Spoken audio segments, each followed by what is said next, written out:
ஏழாம் அத்தியாயம். இருட்டும்போது நடுமலையின் மேற்கு திசை அடிவாரத்திலிருந்து புலிவால் குகைக்கு வந்து சேர்ந்தார்கள். இவர்கள் வரும் முன்னரே அந்த குகையில் பலர் இருந்தனர். எல்லோரும் கொற்றவை கூத்தை பார்க்க பரம நாட்டின் வெவ்வேறு ஊர்களிலிருந்து வந்தவர்கள். புலிவால் குகை மிக நீளமானது. எத்தனை பேர் வேண்டுமானாலும் படுத்துறங்கிப் போகலாம். அதன் கீழ்மூலையில் கொடுங்கோடையிலும் வற்றாத நீரூற்று உண்டு. முன்னால் வந்தவர்கள் மந்தத்தை பொருத்தி வைத்திருந்தனர். ஏந்தி வந்த ஆயுதங்கள் ஒரு ஓரத்தில் சாய்த்து வைக்கப்பட்டிருந்தன. வேட்டூர் பழையனை பார்த்ததும் எல்லோருக்கும் பெரும் மகிழ்ச்சி. ஆசையோடு வந்து பேசினர். முதுமையிலும் தளர்ந்து விடாத பழையனை பற்றி பேச எவ்வளவோ இருக்கின்றன. ஆணும் பெண்ணுமாக பெருங்கூட்டம் கூடியிருந்தது. தாங்கள் கொண்டு வந்த உணவுகளை பரிமாறிக்கொண்டிருந்தனர். அவித்த பன்றிக்கரியை உப்பு போட்டு பிசைந்து பெருங்கூடையில் தூக்கி வந்திருந்தார்கள். 3 மலைகளை ஏறி இறங்கியவர்களின் பசியை அதுதான் தாங்கும். விரல்களுக்கு இடையில் பன்றியின் ஊனொழுக கடித்து இழுத்தனர். மிகவும் களைத்துப் போயிருந்த கபிலருக்கு பனையோலை நிறைய துண்டுகளை எடுத்து வந்து நீலன் கொடுத்தான். உப்பு கரியின் சுவை மிகவும் பிடித்திருந்தது. விரும்பி உண்டார் கபிலர். இன்னும் தின்ன வேண்டும் போல் இருந்தது. அரையிருட்டில் நீலனை அடையாளம் காண முடியவில்லை. மற்றவர்களுக்கு எடுத்து கொடுத்து கொண்டிருப்பான். சத்தம் போட்டு அவனை அழைக்க தயங்கியபடி இருந்தார் கபிலர். பச்சிளங்குழந்தை ஒன்று பசியால் அழுதது. அப்போதுதான் கை நிறைய வாங்கிய கரித்துண்டுகளை அப்படியே பக்கத்தில் இருந்த கபிலரின் கையில் கொடுத்துவிட்டு சேலை துணியில் கையை துடைத்தபடியே அந்த தாய் ஓடிப்போய் மூலையில் தோல் விரிப்பின் மீது படுக்க போட்டிருந்த தன் கை குழந்தையை தூக்கி பால் கொடுத்தாள். கபிலர் கையில் கரித்துண்டுகளோடு காத்திருந்தார். அவள் மறுமலை தாங்கி குழந்தையை அணைத்தாள். அது வயிறு நிறைந்ததும் உதறு பிதுங்கி மறுத்தது. அதை மீண்டும் படுக்க போட்டு அழகிய சிரிப்போடு கன்னத்தை தொட்டு கொஞ்சிவிட்டு எழுந்தாள். இந்த கூட்டத்தில் யாரிடம் கரித்துண்டுகளை கொடுத்தோம் என்பது அவளுக்கு நினைவில் இல்லை. எல்லோரும் கரியை கடித்து இழுத்து கொண்டிருந்தனர்.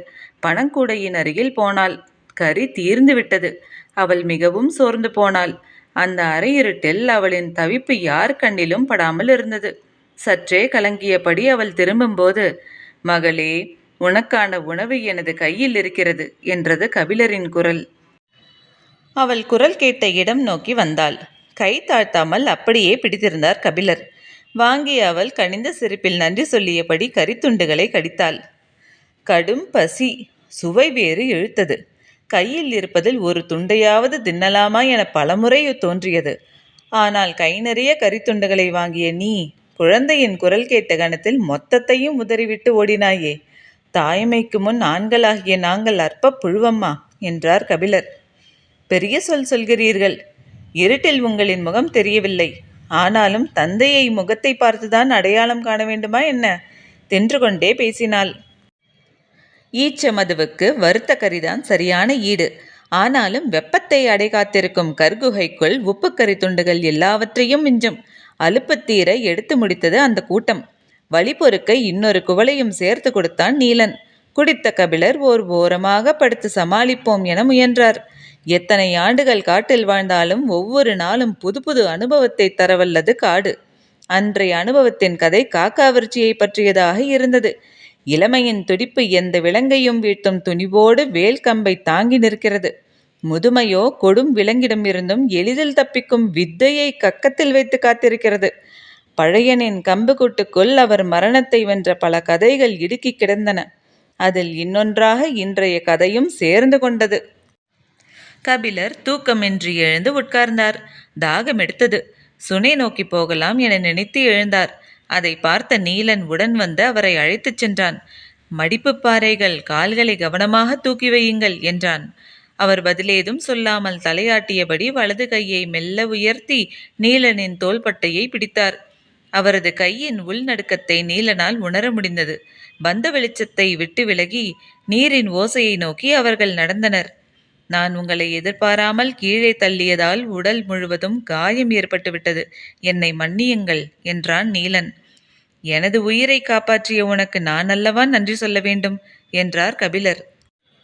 உங்களின் உயிருக்கு எந்தவித ஆபத்தும் ஏற்பட்டிருக்காது என்று நீலன் சொல்லிக் கொண்டிருக்கும் போது குறுக்கிட்ட கபிலர், முதலில் அது என்னைத்தான் நேர்கொண்டு பார்த்தது. நீலன் அதிர்ச்சி அடைந்தான். அதை நீங்கள் பார்த்தீர்களா? ஆம், கருவேங்கை போல மரக்கொப்புகளில் தாவி உட்காரும் ஏதோ ஒரு விலங்கு என்றுதான் நினைத்தேன். ரெக்கைகளை விரித்த பிறகுதான் அது பறவை என புரிந்தது. நீ என்னை கீழே தள்ளிய போதுதான் நம்மை கடந்து போன பருந்தை அது அடித்தது. பழையன் முன்னால் இருந்ததைத்தான் பார்த்தான். வந்தது ஒன்றல்ல, 2. நீலன் நடுக்கமுற்றான். எங்களின் கண்களுக்கு மட்டும் எப்படி அது தெரியாமல் போனது? அதை பற்றி நீங்கள் அறிந்திருந்ததால் அதனிடமிருந்து தப்பிக்கவே முதலில் முயன்றீர்கள். நீங்கள் பதுங்க இடம் தேடி பாய்ந்தபோது என்ன நடக்கிறது என்று தெரியாமல் நின்று கொண்டிருந்த நான் அன்னார்ந்து பார்த்து அதை கண்டறிந்தேன். இவையெல்லாம் அறியாமை ஏற்படுத்தி கொடுக்கும் வாய்ப்புகள். அறிந்தவர்களுக்கு கிடைக்காது. நீலனுக்கு அவர் சொல்ல வருவது புரியவில்லை. விளக்கமாக கேட்பதற்குள் நீரூற்றை அடைந்தனர். கபிலர் குனிந்து 2 கைகளாலும் நீரை அள்ளினார். நீரின் குளிர்ச்சி உடல் முழுவதும் பரவியது. நீலன் முகத்தை நீரால் அடித்து மயக்கம் கலைத்தான். ஆதிமலையின் வடமேற்கு மூலை மிகவும் செங்குத்தான பாறைகளும் அடர்ந்த மரங்களும் நிறைந்த பகுதி. அதை ஆழிக்காடு என்று நாங்கள் சொல்வோம். அங்கே 2 கடவுகள் உள்ளன. ஆதிகால மாந்தர் அவற்றை பயன்படுத்தினராம். அந்த கூத்துப்பாறைகளுக்கு இடையில்தான் காக்காவிருச்சிகள் தங்குவதாக சொல்வார்கள். அந்த திசையில் மலையை விட்டு மிக தள்ளி குட்டநாட்டின் எல்லை தொடங்குகிறது என்றான் நீலன்.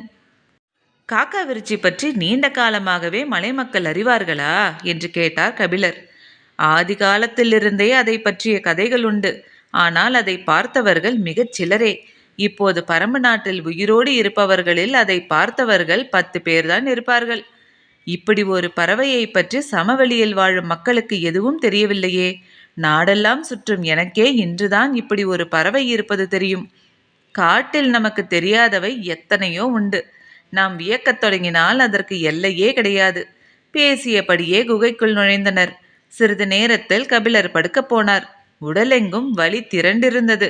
எந்த பக்கம் திரும்பி படுத்தாலும் வலித்தது. வேறு வழியின்றி சமாளித்து கொண்டு படுத்தார். வேட்டூர் கூட்டத்தோடு வந்திருக்கும் புதிய மனிதரை பற்றி நள்ளிரவுக்கு பின் பேச்சு தொடங்கியது. எழுத்துக்கற்ற புலவர் என்று சொன்னார். பாரியை பார்க்க வேண்டுமாம். அழைத்து வருகிறோம் என்றார் பழையன். அப்போதுதான் ஆழ்ந்த உறக்கத்துக்கு போன கபிலருக்கு தன்னை பற்றி பேசுவது காதில் அரைகுறையாக கேட்டது. தொலைவில் படுத்து கிடந்த இன்னொருவர் கேட்ட கேள்வி காதில் சரியாக விழவில்லை. அதற்கு பழையன் பதில் சொன்னார். ஒற்றனுக்கு உரிய திறன் எதுவும் அவரிடமில்லை. கபிலருக்கு கேள்வி விளங்கியது. அப்படி நம்ப வைப்பதுதானே சிறந்த ஒற்றனின் தகுதி என்றது இன்னொரு குரல். பழையனின் பேச்சை மடக்கி பேசுவது யாரென அறிய குரல் வந்த திசையை எல்லோரும் நோக்கினர். இருட்டுக்குள் இருந்த அந்த மனிதனை மற்றவர்கள் பார்த்து அறியும் முன் குரலை வைத்தே பழையன் கேட்டார். வந்திருப்பது கூழையனா? கிழவா, கண்ணும் காதும் அப்படியே இருக்குடா உனக்கு. அருகில் வந்து பழையனை கட்டி அணைத்தான் பரம்பு நாட்டின் தென்பகுதியின் எல்லைக்காவலன் கூழையன். உயரத்தில் மிக குள்ளனாக இருந்தாலும் வீரத்திலும் உடல் வலிமையிலும் யாராலும் மிஞ்ச முடியாதவன் என பெயர் எடுத்தவன். படுத்துறங்கும் கபிலரை விட்டு இருவரும் சற்று தொலைவு நகர்ந்தனர். காலம் மாறிவிட்டது கிழவா. எண்ணற்ற குலங்களை அழித்து வலுக்கொண்டிருக்கின்றனர் வேந்தர் மூவரும். எல்லோரின் கண்களுக்கும் உறுத்தலாக இருப்பது பாரிதான். பரம்பின் செல்வத்தை சூறையாட பாரியே தடையென கருதுகின்றனர். மூவரும் தனித்தனியாக எத்தனையோ திட்டங்களை தீட்டுகின்றனர்.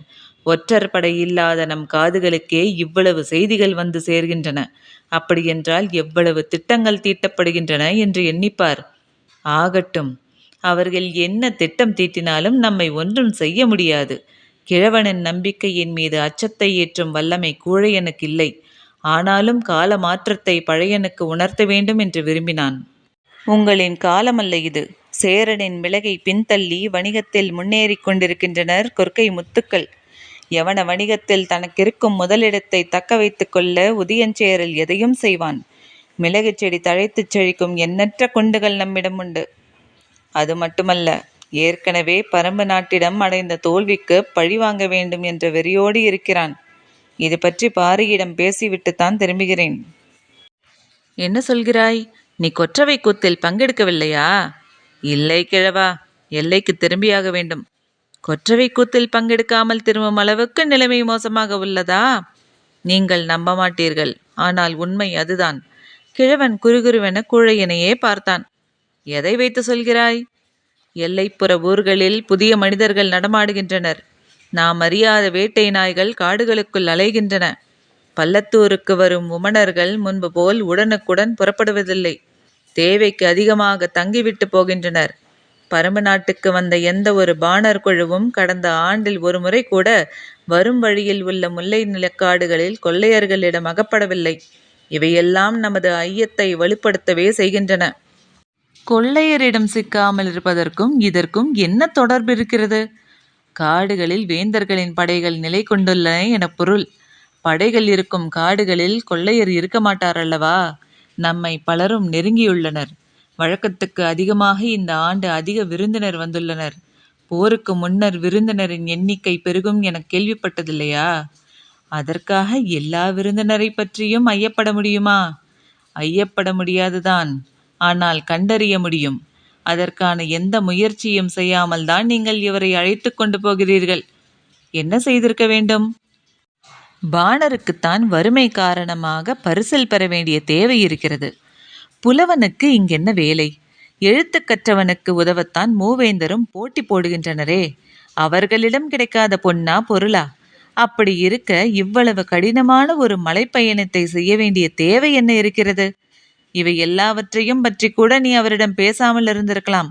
ஆனால் தனித்த தேரில் வந்து இறங்கி காட்டுக்குள் நுழைந்திருக்கிறார். இறக்கிவிட்டு போனது யாருடைய தேர்? தேரில் வந்து இறங்கும் வளம் கொண்டவன் காட்டின் கடுமையையும் தாங்கிக் கொண்டு வருவது எதனால்? பழையனின் கண்கள் நீலனை தேடின. அவன் கூழையனுக்கு பின்னால் நின்றிருந்தான். ஆகட்டும், நாளை காலையில் அவரிடம் பேச்சு கொடுத்து பார்க்கிறேன் என்றார் பழையன். கூழையனின் முகத்தில் சிரிப்பு படர்ந்தது. ஏன் சிரிக்கிறாய் என்று கேட்டார் பழையன். நம்பிய பிறகு ஒருவனை ஐயங்கொள்வது எளிதல்ல. அதுவும் உன்னால் உறுதியாக முடியாது. நானே காலையில் அவருடன் பேசுகிறேன். உங்களோடு அனுப்பி வைப்பதா என்னோடு அழைத்துச் செல்வதா என்பதை அவர் அளிக்கும் பதில்கள் முடிவு செய்யட்டும் என்றான் கூழையன். பழையனும் நீலனும் அதன் பிறகு பேசிக்கொள்ளவில்லை. நீலன் திசைக்காவல் வீரன். கூழையனின் கட்டளைக்கு கட்டுப்பட்டவன். நிச்சயமாக அவனுக்கு அதிகமான வசவு கிடைத்திருக்கும் என்பது பழையனுக்கு தெரியும்.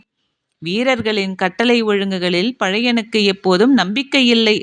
ஒரு மனிதனின் முகத்தையும் சொல்லையும் பார்த்து கணிக்க முடியாதது எதுவுமில்லை என்று நம்புகிறவர் பழையன். காடு மிகவும் தூய்மையான இடம் மட்டுமல்ல, மனித இதயத்துக்கு மிக நெருக்கமான இடமும் கூட. ஒருவனுக்குள் இருக்கும் உண்மைகளை எளிதில் உதிர்க்கச் செய்யும் ஆற்றல் காட்டுக்கு உண்டு. காட்டினூடே பயணப்படும் ஒருவனால் இவ்வளவு தொலைவு கபடதனத்தை மறைத்து எடுத்து வர முடியாது. இதை உணர முடியாத அளவுக்கு குழையனை பதற்றம் தோற்றியுள்ளது. காலையில் என்னதான் நடக்கிறது பார்ப்போம் என்ற முடிவோடு தலை சாய்த்தார் பழையன். காலையில் பறவைகளின் ஒளியால் காடு நிரம்பியிருந்தது. கபிலரின் தூக்கம் கலைந்தது. உடல் முறுக்கி எழுந்தார். முடிச்சுகள் பிரிவதைப் போல தசைநார்கள் பிரிந்து அவிழ்ந்தன. வலி இலகுவாகிறதா விட்டு பிடிக்கிறதா என தெரியவில்லை. இரவு முழுவதும் கேட்டுக்கொண்டே இருந்த பேச்சரவம் இப்போதில்லை. கண்களை மெல்ல விழித்து பார்த்தார். குகைக்குள் யாரும் இருப்பது போல தெரியவில்லை. அதிகாலையிலேயே எழுந்து போய்விட்டனரா? மற்றவர்கள் போயிருந்தாலும் அழைத்துச் செல்ல நீலன் இருப்பானே, எங்கே அவனை காணோம் என்று நினைத்தபடியே எழுந்து உட்கார்ந்தார். குகை முகப்பின் வழியே சூரிய ஒளி பாய்ந்து வந்து கொண்டிருந்தது. அப்போது ஓரத்தில் இருந்த பாறையின் மீது ஒருவர் உட்கார்ந்திருப்பது தெரிந்தது. கண்களை கசக்கிக் கொண்டு பார்த்தார் கபிலர். முகம் தெரியவில்லை. நெடு உயரம், திரண்டு விரிந்திருந்த தோள்கள் உடல் அமைப்பின் கம்பீரத்தை சொல்லின. கபிலர் எழுந்துவிட்டதை பார்த்த அந்த மனிதர் முன்னோக்கி நடந்து வந்தார். முழுச்சூரியனையும் அவரது முதுகு அடைத்திருக்க பின்புறமிருந்து சூரிய ஒளி பீச்சி அடித்துக் கொண்டிருந்தது. தோள்பட்டையில் விழுந்து சுருண்டிருக்கும் தலைமுடியின் வழியே பாய்ந்து வரும் ஒளி மேல் படர கபிலர் கையூன்றி எழுந்தார். மஞ்சள் ஒளியால் கண்கள் கூசின. ஆனாலும் காட்சியின் அபூர்வம் அவரை இமை கொட்டாமல் பார்க்க வைத்தது. குகைக்கு முன்புறம் இருந்த மலைச்சரிவில் மொத்த கூட்டமும் நின்று கொண்டிருப்பது அரைகுறையாக தெரிந்தது.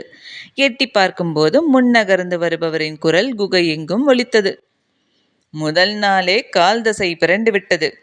நாக்கருத்தான் பொருட்கள் உடலெங்கும் கீறியுள்ளன. காக்கா விரச்சி நிலைய குலைய வைத்துள்ளது.